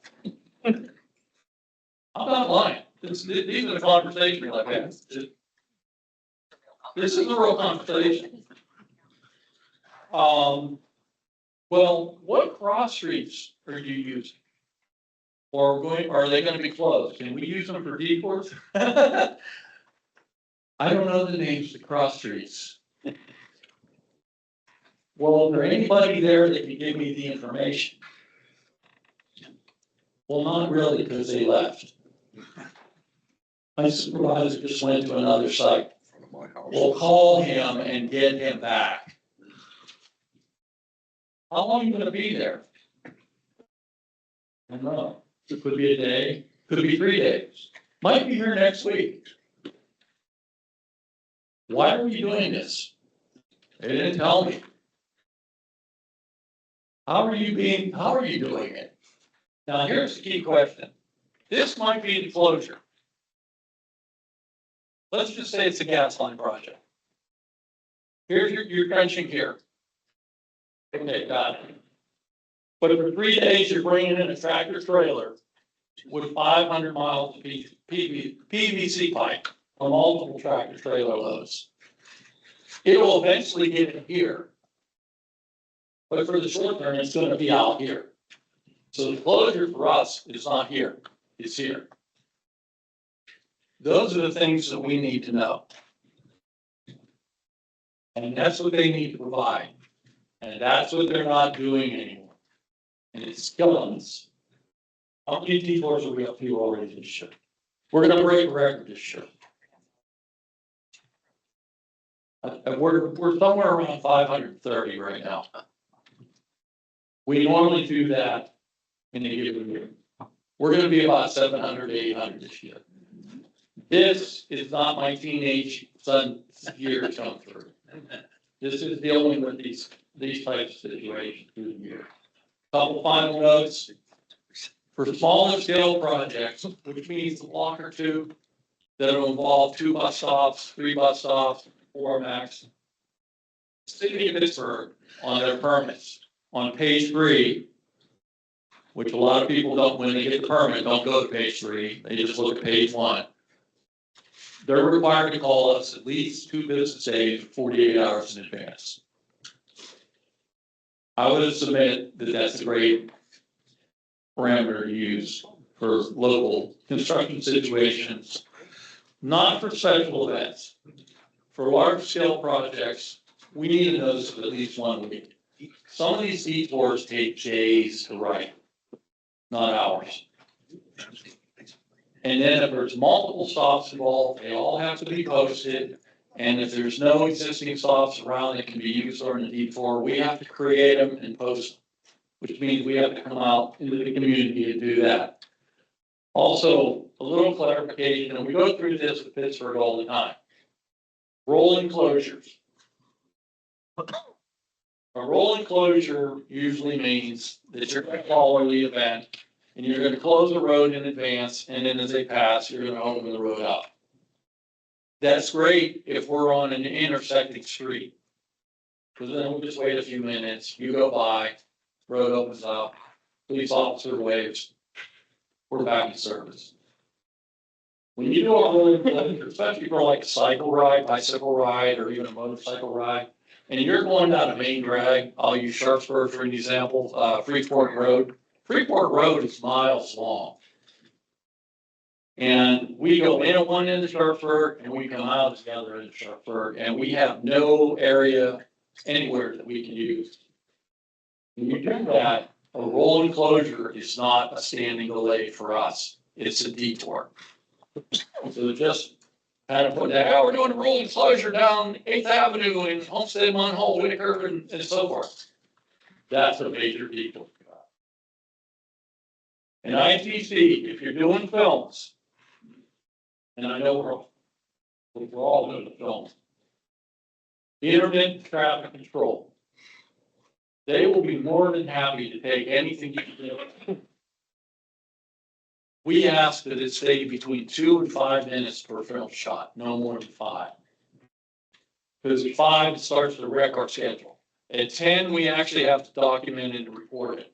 And after 10, for every minute that bus and rail car is out there delayed, our operators get paid premium time. For us, time is money. So, all that being said, Let's pick up the phone and call Director Chuck Rumpala at 412-566-5321.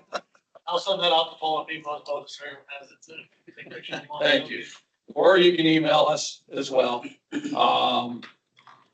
And I know I've taken a little bit more time, so I thank you again. And if you do have any questions, we'll be here for a little bit. Again, I appreciate your time. What you're going to take back and what you're going to talk with your contractors and others about, or your event planners. And remember, event planners are the moron. Like jumbo shrimp. I love George Parlin. Just like a jumbo shrimp or semi-boneless ham. Ain't no such thing. Instill upon them that they need to call and actually plan. And the plan, it's not just them. It's them, it's you, it's us. Thank you.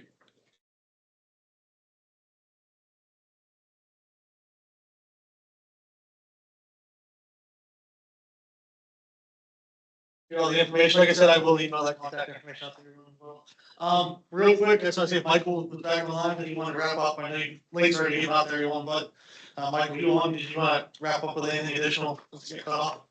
No, just sorry that I cut out there. Again, the resources are in that handout, and I'm going to put my email in the chat. So if anybody has any questions from the presentation, want to talk through this a little bit further on how to identify resources or how often they're inspected or who's responsible if there's an emergency, just let me know. Thank you. Appreciate all the information, sir. Send me on.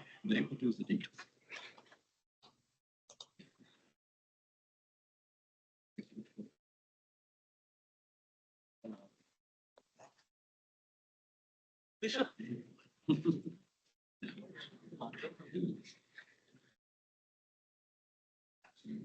Give a quick recap of the summer.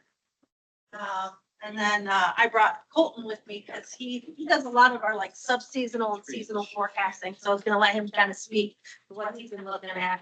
If you don't get, we do a month, what do they call it? Monthly briefing. Monthly briefings, and they kind of recap what has happened for the previous month. And in this case, for the one that came out this month, it talked about the wrap up for the summer. If you're interested in getting those, let us know. We can add you to that email list that we send out once a month.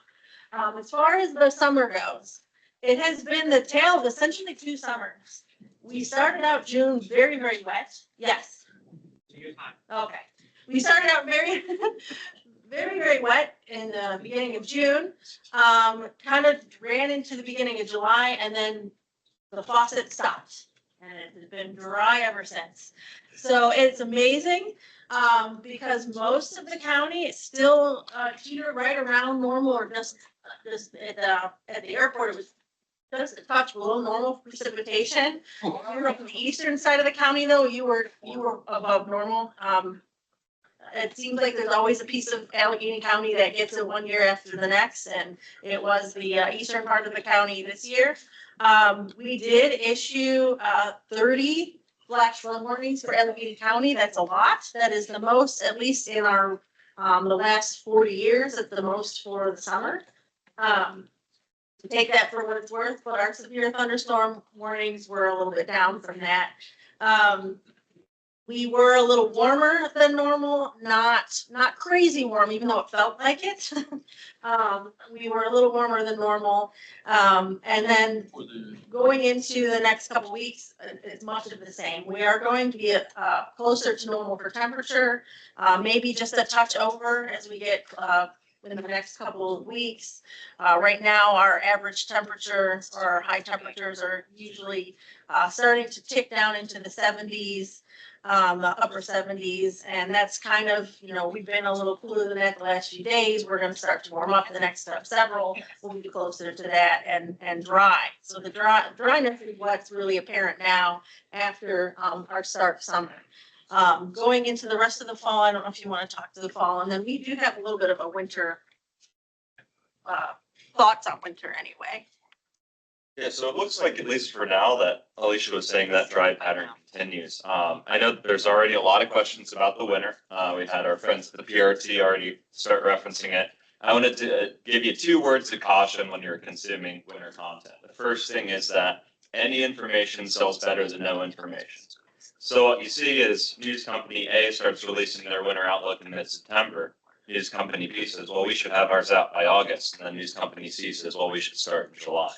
We can only forecast exactly when that predictability starts becoming apparent to us. So be careful when you're consuming some of that information earlier in the year, as it might not be as reliable. The second thing I wanted to note is if you're trying to sell outlooks, cold and snowy always sells a lot better than warm and dry. So keep that in mind. Not saying again that this year isn't going to be cold and snowy, but there's still a little bit of uncertainty there. So what we're looking at now, at least, is we're getting into this weak La Nina pattern. So if you've heard of that before, that usually means we're wetter here. And it seems a little bit more likely than normal that we're going to have a wet year. Now, of course, that can go one of 2 ways. If we're warm and wet, it could be rainy. And if we're cold and wet, that can be snowy. We're not exactly sure where we're going to sit with that yet. But we do know, at least compared to a normal year, we might be a little bit more likely to see more snowfall. Always stay grounded, you know, we don't get any profits, whether we say it's cold or snowy or whether it's warm or dry.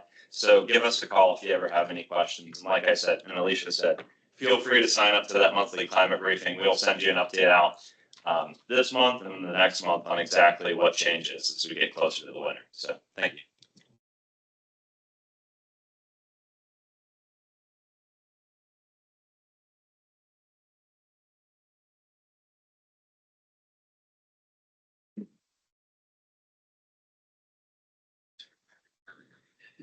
Thank you. And a slight change to this agenda, we're gonna bring up Chief Brown.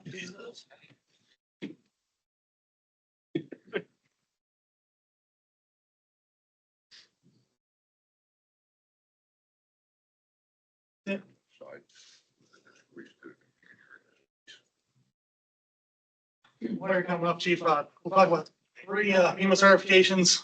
Brandon couldn't make it today, so I'll get him later. I'm awaiting the plaque for Brittany Klugel of DHS, who's at the county associate level, and I know Jeff Ukers is out in the crowd for the municipal associate level. So, Jeff. Lucky you, you're the only one here, so. Yeah. Again, this is for the coordinator associate level, issued by Pennsylvania Emergency Management. Jeff, congratulations. Thanks.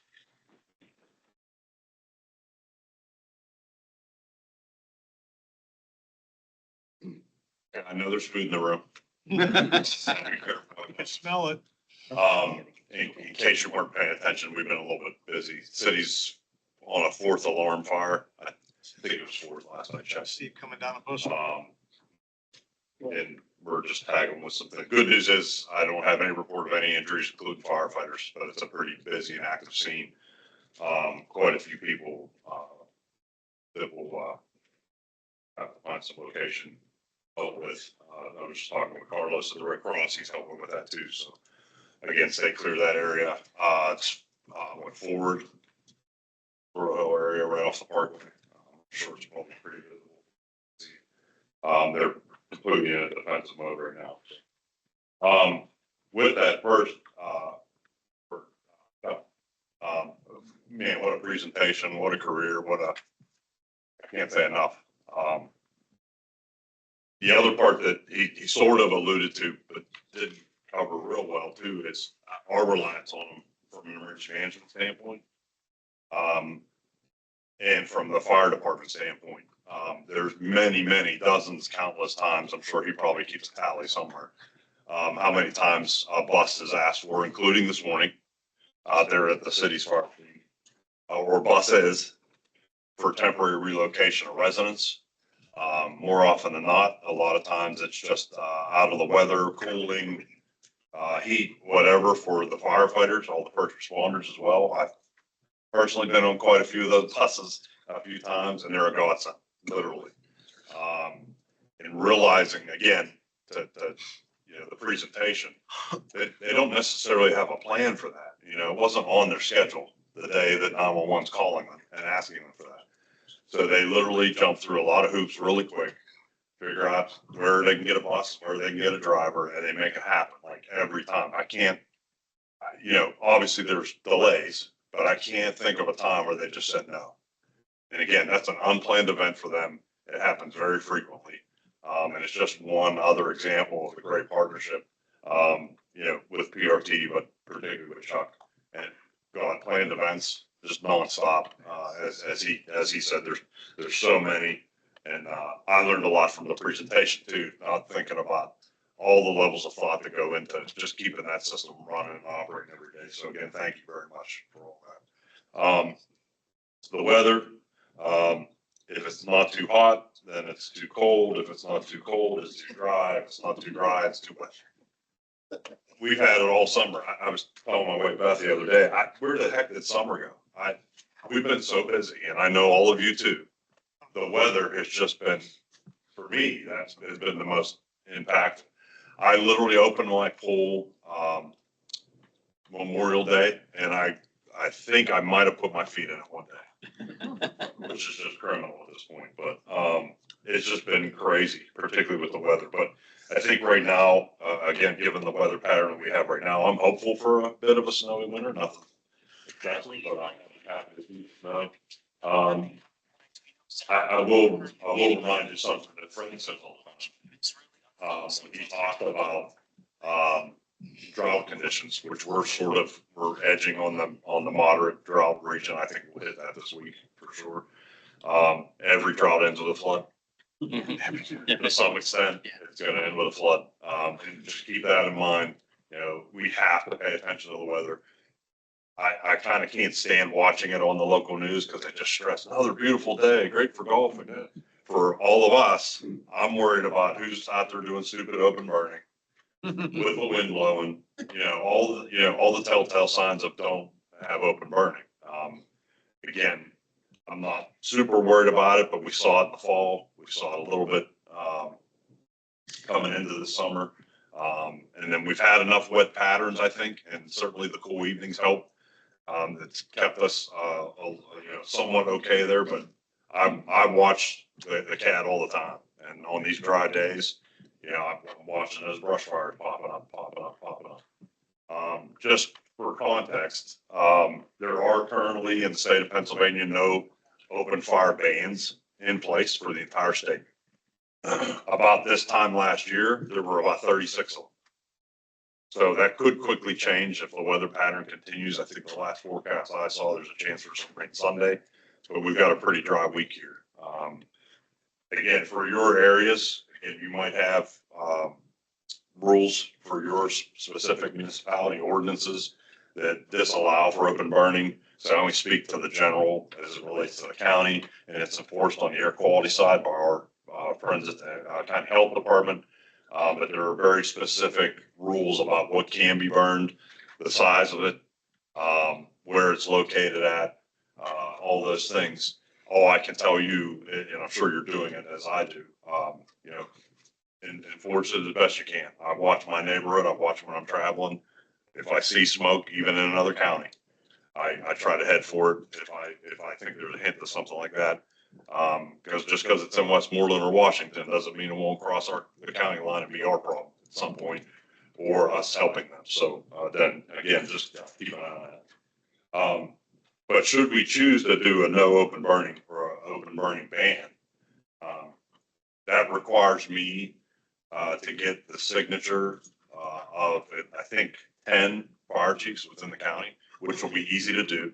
I've not done it before. I don't think it's ever been done in the county before. But I have it all laid out in the event we need to do that. Again, the conditions just continue to be up and down with that. It's certainly a concern on that. Just a couple things I want to highlight, and I'll talk specifically to U.S. Steel, the events on August 11th, and then also the April 29th wind event that led to the power outages. A couple things to highlight. We're helping with U.S. Coast Guard partners here on September 17th with a pretty large scale exercise. We're involved from the EMC side of it, which will be in this room. By all means, anybody who would like to attend is welcome to attend that. You can get with myself or Steve if you'd like to help support that. But the two exercise locations are Brunot Island, which is Duquesne Light, and then the Lock and Dam, just down on the Ohio. And there's sort of two different events. They're river-based, but also there's some cyber threats related to the Lock and Dam. But that'll be on September 17th. I couldn't recall. I think I'd spoken to everybody since the U.S. Open, but if I hadn't, I'll just reiterate. Incredible, like I think it was 9 days straight for us. Thankfully, I know Chief Cole, I saw almost every day too. We were all hoping and praying that the round finished up on Sunday night because I think they did 2 stoppages of play, and they were really leaning towards having to play on Monday. We were actually making calls and setting up schedules for overtime, things like that. And then we heard a roar from across the course. I didn't know what it was. I remember, I think it was a trooper stuck his head out of their command truck and said, "We have a winner." And we all said, "Thank God." But a long 9 days, again, weather challenge every day, extreme heat, high humidity, some pretty frequent heavy downpours that caused some conditions. But what an event. it was like 40,000 plus people a day. I know they crushed their attendance records. But as is my favorite saying, no good deed goes unpunished. They love Oakmont, and they'll be back often. I think they're back at 27 with the women's open. It, certainly is probably about half the capacity of the regular US Open still, but still a really big event. But what a great effort. Again, us just being in support of our partners at Plum, and so many entities involved, over 9 days. I think Tim lost track at about 2,700 public safety interactions, I think was the number. And the bulk of them, as you can imagine, were heat related. And there was an on-course save to a cardiac arrest witnessed. And again, public safety, one was a county police officer and then an off-duty medic. But even all the UTVs that we had out on the course, you had fire, you had EMS, you had police. We converted quickly with Tim's help to pretty much make sure that every UTV had an EMS component to it, particularly AEDs and or jump kits, because people were dropping like flies. It's just like what Chuck said. Hey, let's go out on a 90-degree day. Let's make sure we drink pump water up till about 12 noon, and then I'm just going to pass out. We see it everywhere, unfortunately. But again, it's a great effort by everybody. Let's see, on September 19th, and this is just a reminder that September is the National Preparedness Month. But on the 19th, we are working with our PEMA partners, PEMA, Pennsylvania Emergency Management. We've done a couple of these already, but on the 19th, we're going to do a little bit of a media event with them. Really just trying to promote that it is National Preparedness Month. And we will be in Glassport at a senior residence, high-rise residence. This is a training that myself, Justin, Stephen Berlina have done a couple of these in conjunction with PEMA, where we go to these senior centers. We did one in Etna, and I did one in Plum, and now we'll do one in Glassport. There's a program PEMA put together. It's a small booklet with a little brief video. We stopped the video a couple times along the way and helped them complete the booklet of listing, direct contacts, their physicians, their medications, and then instructing them on how to build a go bag in the event that they had to evacuate. And then this booklet, when completed, has a magnet on the back so they can hang it either right on their exit door, their apartment, or right on the refrigerator, which also is helpful in the event EMS has to come and get them. They can grab that book, has all the critical information in it. It's nothing real stellar, but I'll tell you what, the interaction with these folks has been fantastic for me. I mean, my mom lives in one of these residences as well. And I'm telling you, I'm proud of them. They are some of the most involved, engaged preparedness people that I have seen in a very long time. They had good conversation back and forth. A lot of them already had go bags. Just a great discussion to hear out of those folks. So on the 19th, we'll be hosting PEMA at a similar event at one of the senior centers in Glassport. I'm looking forward to doing that too. And then, as Chuck had mentioned, the NFL draft, we continue in the planning phases with our City of Pittsburgh partners for that. That'll be April of 2026. Chuck mentioned the 250th. We did go to a meeting recently down at Point State Park.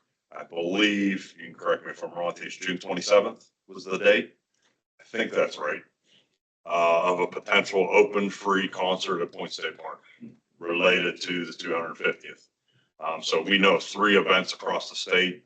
Philly, I think, is going to have multiples, but it looks like there's an event in Erie and then one at Point State Park as well. So that will be a ticketed event, but it will be free. And I can tell you the numbers that they're talking is 17,000 plus.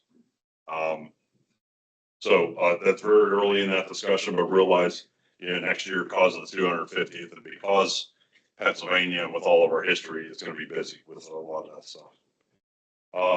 August 11th, we had a very unfortunate disaster happen at the U.S. Steel Clarendon Works. I'll just briefly touch on it. I think everybody's pretty well aware, and I'm just speaking from what I've publicly shared so far. The first call to their dispatch center of an emergency was at 10:50 a.m. that morning. The first call from their dispatch center to ours was at 10:51. So it was quick. It was very fast. And the initial call was for ALS units for an explosion. But again, as units got on scene, that quickly evolved, and it evolved into 14 fire departments and about 20 EMS agencies. It was primarily called a level 1 MCI, went to a level 2. Tim, Rick, pretty much our whole EMA staff were on scene, myself included. And my typical great luck, I was off that day because I had worked the weekend. The good news of that is I could hear it and I felt it. That's how close I lived to that. And again, I formerly worked there. I know those guys very well. If you're not familiar with the U.S. Steel structure, they do have in-house fire departments, rescue, hazmat, EMS, and security. They responded quickly. The fire event was quickly under control, really primarily by them. The focus then was on the MCI. The last count that I had was 2 fatalities that had resulted, unfortunately, from that incident. 10 that were admitted. I believe that number in hospital right now, I think, is down to just 2, last I checked.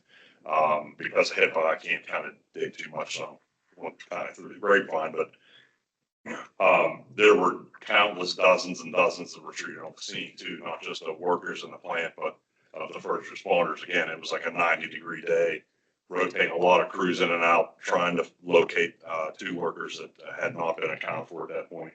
A great moment a couple of hours in, hearing that they had found one of the workers alive and effectively rescued him. And then a few hours later, unfortunately, the announcement of the second fatality, the second worker that had not been accounted for.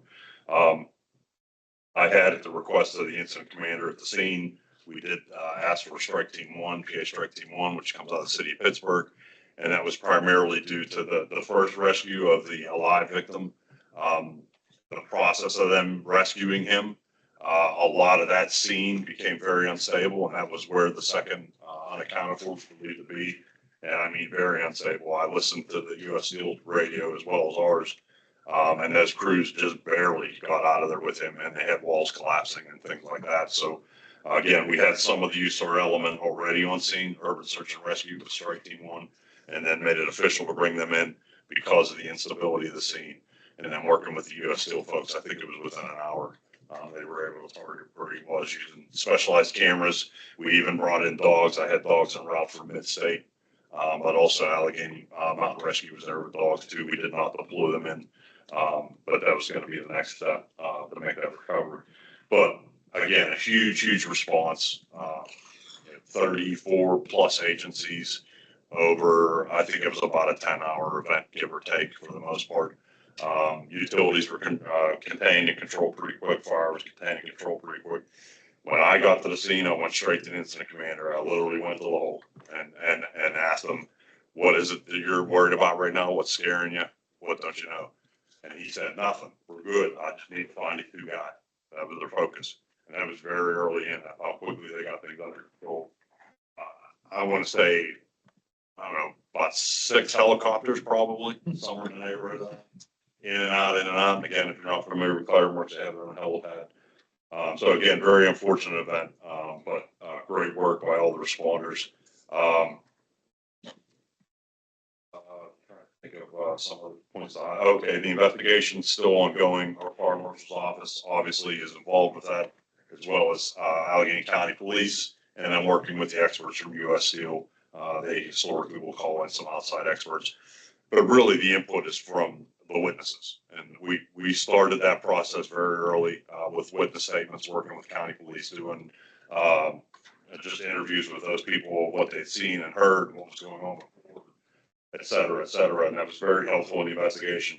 Investigation is still open. Seen U.S. Steel has given some information. You haven't seen anything come out of us just yet because it's still open and active. But all results to this point today just point to a very unfortunate accident of work that was being prepared and or done at that time. So again, nothing suspicious at that point.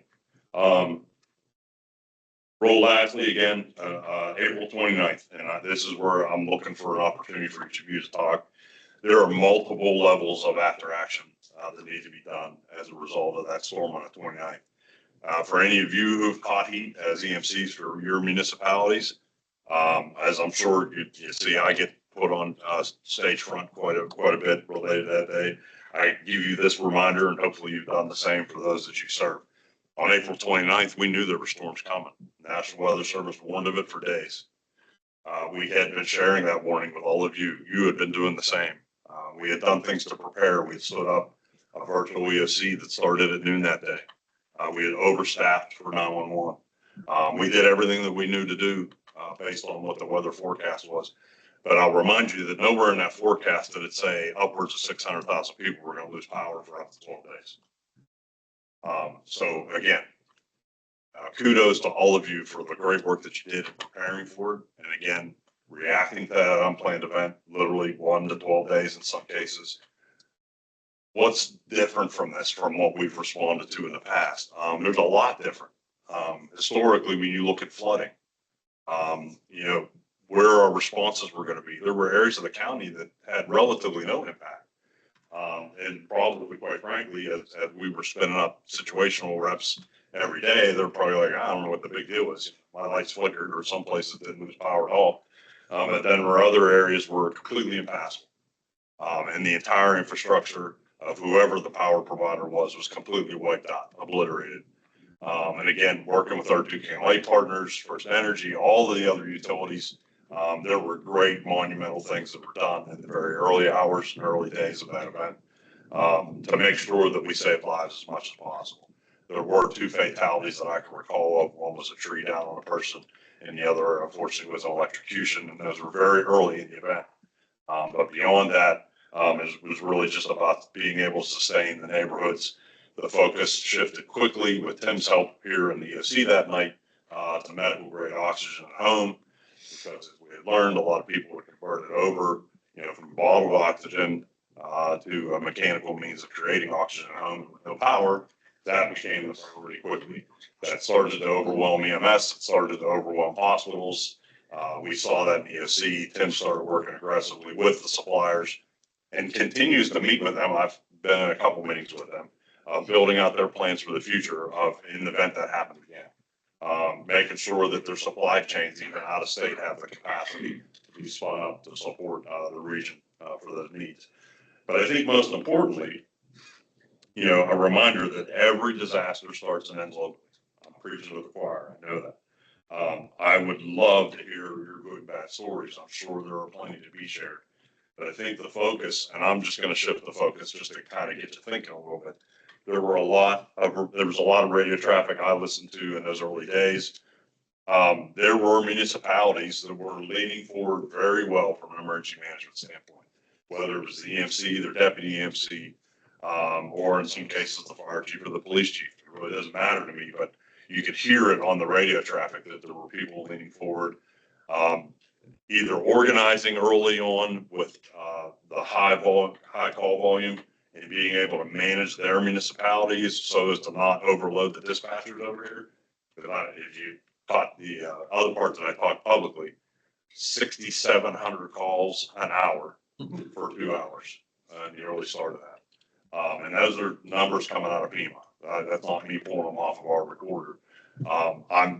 I've spoken publicly. There's no 911 center in this country that can manage that. It's a people problem. It's a technology problem. It's a phone carrier problem. Those are things that I can't control when you get that kind of call volume coming through those phone lines. But I think there's some really good stories to be shared out there. I heard quite a few municipalities spin up a shelter. Maybe they had generator backup or they brought a generator to do it. And they were communicating with their citizens that, hey, if you need to come down and get a bite to eat or to recharge a phone or an oxygen machine, things like that, you could come to this location and you could get that information and that help. I saw and heard that happening in a lot of municipalities. As we had spoken of December just prior, here's another use and benefit of having a shelter plan, even if it's just one facility within your municipality, to have that capacity in these extreme times that you have somewhere to go and somewhere to operate out of. And I saw quite a few of you doing that very effectively, very effectively. So again, kudos to all the great effort. But I just want to take a few minutes here. Well, I don't hold you up too much for your food. Is there anybody who has anything in particular to make mention of? And again, it can be good or bad, you know, a challenge that you were faced with in that day or in those following days. Maybe a good story of recovery or organization that you had as an emergency manager. Anyway. Doug, I spoke to you so many times. My view on getting power lines cleared, you got all kind of resources at the local level to help Duquesne Light. Just got to get permission. Somebody tell us. Yeah, and I know that, again, trying not to get Adam Ingram, who's our counterpart on the. I beat him up last time. He was. Yeah, he's, again, a great partner, was engaged with us the entire time. But again, operationally, they had their challenges.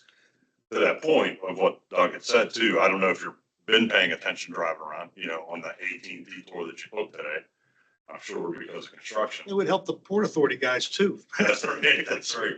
But there are tree removal crews everywhere. And the bulk of them, from my understanding, are for the utilities. They're trying to clear these lines. And you saw Duquesne Light talk very early. It was like 86% of the impact of the system was vegetation problems. There's trees and shrubs and all that other stuff bringing their lines down. They've been working very aggressively to some municipalities, not liking the amount of trees that they're taking down or how they're taking them down. But it does seem very apparent to me they're doing their best to try and address, trying to secure that infrastructure so that they don't have a repeat of that problem.